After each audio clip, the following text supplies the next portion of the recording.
English grammar में conditional sentences क्या होते हैं वही हम समझने लगे इस वीडियो में। Conditional sentences are related to situations और events that depend on the certain condition. ये जो कंडीशनल सेंटेंसेस हैं ये जो है किसी इवेंट के ऊपर लिखे जाते हैं, किसी इवेंट के ऊपर यूज़ किए जाते हैं। अब हम एग्जाम्पल्स पढ़ना ताकि आपको कंडीशनल सेंटेंसेस सही से समझ आ सके। अब हम फर्स्ट एग्जाम्पल पढ़ते हैं। If I one the lottery I would buy a beach house. अब बेसिकली एग्जाम पेपर में आपको पैटर्न कैसे आएगा वो भी हम इस पर कंटिन्यू करने लगेंगे, पर पहले हम एग्जाम्पल समझ लेते हैं। इसमें लिखा है कि अगर मैं लॉटरी जीत जाऊं, ये हो गया सिचुएशन। सिचुएशन का मतलब है कि एक इंसान ने ना आपको कहा है कि देखो अगर मैं ये चीज़ जीत जाऊं या अगर मेरे एग्ज़ाम में नंबर ज़्यादा आ जाए, अगर मेरे पास ये आ जाए, अगर मेरे पास वो आ जाए, इसको हम सिचुएशन कहते हैं। ठीक है, अब आपने क्या करना है, एग्जाम पेपर में आपको एक लाइन दी जाएगी, आपने उस लाइन को आगे कंटिन्यू करना है। तो जो ये दूसरी लाइन आपको दिख रही है ना, ये चीज़ आपको एग्जाम में खुद लिखनी होती है। ठीक है, तो मैं आपको समझा देती हूँ। अभी ये कहा गया है if I one the lottery I would buy a beach house, कि अगर मैं लॉटरी जीत जाऊँगा या जीत जाऊँगी तो मैं बीच के पास एक हाउस बनाऊँगी। ठीक है, if she had studied harder, ये यहाँ पे आपको सिचुएशन दे रहा है कि अगर उस लड़की ने एग्ज़ाम में अच्छे से तैयारी की होती, तो इससे जो अगली लाइन है वो आपको खुद लिखनी होती है।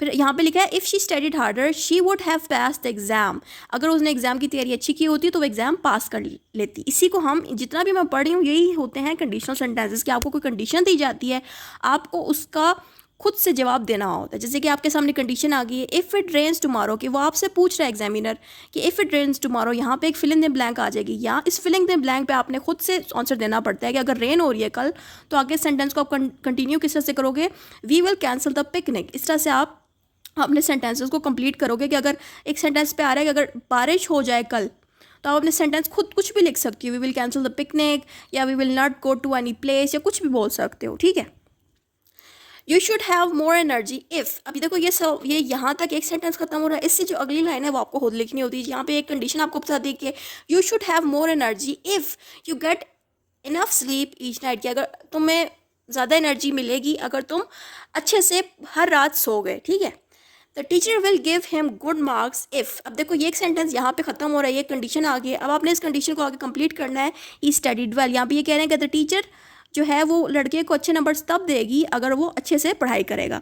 ये तो मैंने आपको समझाने के लिए पढ़ा था। अब हम पेपर पैटर्न को देखते हैं। पेपर में आपको किस तरह से सवाल आएंगे, आपको सवाल इस तरह से आएंगे कि आपसे एग्जाम हॉल में इस तरह से लिखा आएगा complete the following conditional sentences with your own words. अब ये 10 नंबर का सवाल होगा, यानी कि आपको 10 कंडीशनल सेंटेंसेज आएंगे।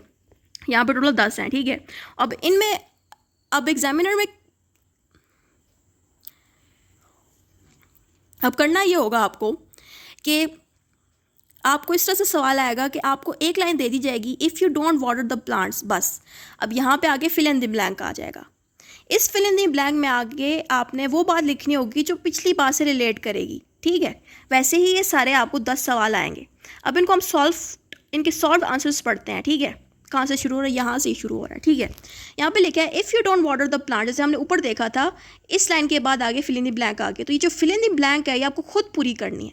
ये बहुत ही आसान है, होते हैं, इतनी मुश्किल नहीं होती, आपको बस समझना होता है यहाँ पे बात क्या बोली जा रही है। यहाँ पे बोला जा रहा है if you don't water the plants, अगर तुम पौधों को पानी नहीं दोगे तो आपको खुद भी पता है कि अगर आप प्लांट्स को पानी नहीं देते उससे क्या होता है, उनकी ग्रोथ नहीं अच्छी होती, उसके अलावा वो मुरझा जाते हैं, उसके अलावा वो ख़राब हो जाते हैं। समझ आ रही है? तो आपने वो बात यहाँ पे लिखनी है कि अगर आप पौधों को पानी नहीं दोगे, आपने फिर जवाब देना है दे वोंट ग्रो प्रॉपरली। ठीक है, ये लाइन आपने खुद लिख दी। अब हम दूसरा कंडीशन पढ़ते हैं।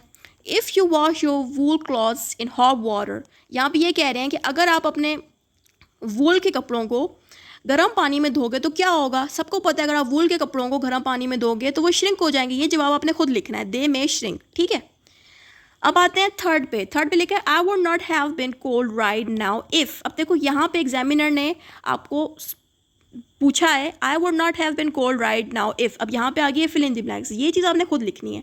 अब ये कह रहे हैं कि आज मुझे ज़ुकाम ना हुआ होता अगर के बाद क्वेश्चन मार्क आपने खुद लिखना है ये चीज़, अगर मैंने रात को एक मोटी जैकेट पहनी होती। ठीक है, यहाँ पे यही बात लिखी है if I had worn a thicker jacket, बस। अब आप ये देख रहे होंगे कितना आसान है। अब जाहिर ही बात है बहुत ही आसान होते हैं कंडीशनल सेंटेंसेस। आगे आ गया है you should have more energy if you exercise regularly and maintain a healthy life. अब देखें, इफ़ यहाँ तक जो है एग्जामिनर ने आपसे पूछा और ये जितनी भी लाइन आगे लिखी गई है ये मैंने खुद लिखी है, आप इस तरह अपनी मर्ज़ी के भी जवाब लिख सकते हैं। ज़रूरी नहीं है कि आप यही लिखें और ज़रूरी नहीं है कि यही आए कंडीशनल सेंटेंसेस। कंडीशनल सेंटेंसेस वो कोई भी आपसे पूछ सकते हैं। I will read you a bed time story if, ये एग्जामिनर ने आपसे सवाल पूछा है। अब इस लाइन को कंटिन्यू करने के लिए आप खुद से कुछ भी लिख दो, जैसे मैंने लिखा है if you finish your homework and put away your toys. अब ये कह रहे हैं मैं आपको बेड टाइम स्टोरीज़ रीड करके दूंगा या दूंगी, उसकी शर्त ये है कि आप अपना होमवर्क टाइम पे कर लो और अपने जो टॉयज़ हैं वो अपनी अलमारी में रख लो। ये बात लिखी है। अभी मैंने खुद से पूरी लाइन लिखी है, ये जो इफ़ के बाद वाली है। आप अपनी मर्ज़ी से कुछ भी लिख सकते हो, ठीक है।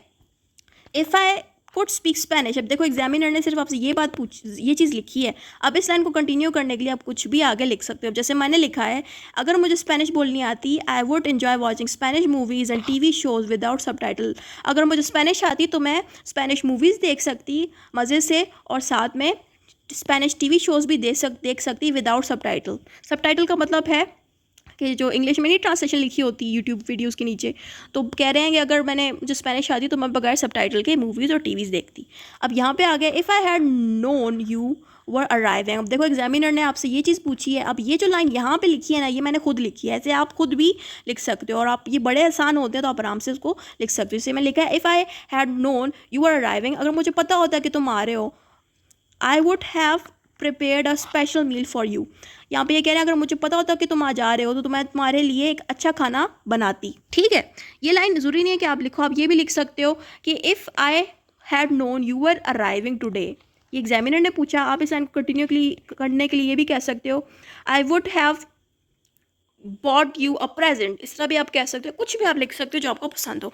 तो इसी तरह से आगे और भी कंडीशनल सेंटेंसेस मैंने कंप्लीट किए हैं। अगर आपको ये वीडियो अच्छी लगी तो आप इस पर लाइक करें। अगर कोई क्वेश्चन है, कुछ कन्फ्यूजन है तो आप कमेंट करके भी बता सकते हैं और फेसबुक पेज पे भी आप जाके इंक्वायरी ले सकते हैं।